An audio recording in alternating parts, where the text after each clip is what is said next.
college students, don't you hate how it's always the dropouts who end up making the millions, even billions of dollars? Well, Ron L. Hubbard is no exception to this. With this speech, I hope to provide information about this so-called religion, Scientology, that you may know little about. Tonight, I will explain the history behind the religion, the core beliefs of the religion, and the influence Scientology has in today's culture. So let's begin with the history. Hubbard is noted for saying, if a man really wants to make $1 million, the best way would be to start his own religion. So it all started with a lie detector and a desire to make money. According to a brief history of Scientology, Hubbard was intrigued by a lie detector called the electropsych meter, which he claimed could free one's soul from the supposed entrapment in the physical or material world and restoring their alleged supernatural powers. Hubbard was able to attain a franchise of these lie detectors, which he called the E-meter, and Scientology was born. Author of the article, Scientology's Plan for Canada, Nicholas Kohler, explained in his work how Hubbard initially gained his followers of Scientology by releasing books and audios to his followers, which promised them supernatural abilities to those who paid hundreds, even thousands of dollars. In 1954, the first Church of Scientology was built in California, and by the 1960s, the religion had grown worldwide. Now that you are informed about the history of Scientology, I will continue by explaining the core beliefs.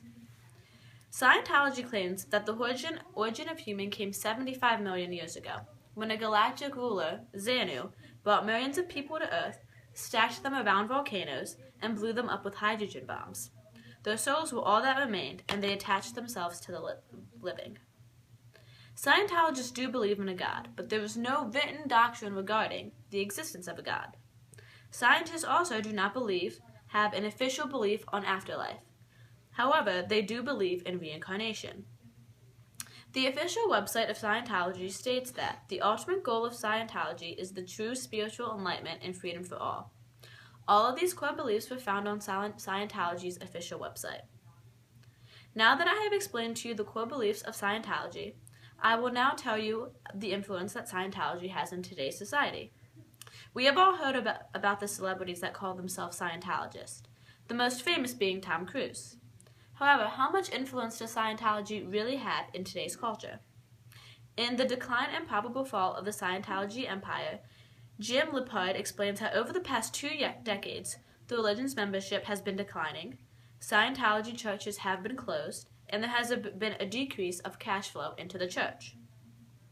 Also, high-profile members are leaving the church. Lippard explains how Paul Higgins, an Academy Award-winning Canadian film director, has left the religion. Along with him, Leah Remini and Lisa Marie Presley are also notable people who have left the religion. The church has also been in the face of a lot of scandal. With many members leaving the church, they threaten to expose the religion's many secret practices and beliefs. This is a problem because the religion prides itself on being exclusive and elite.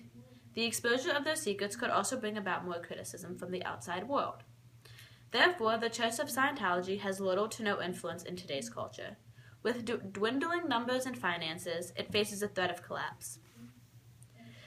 This speech went over the history of Scientology, the core beliefs of the religion, and explained the influence the religion has in today's culture.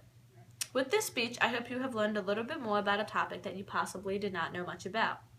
So now, when you are contemplating dropping out of college, but you don't know what to do if you actually went through with it, you can follow Hubbard's example and start your own religion.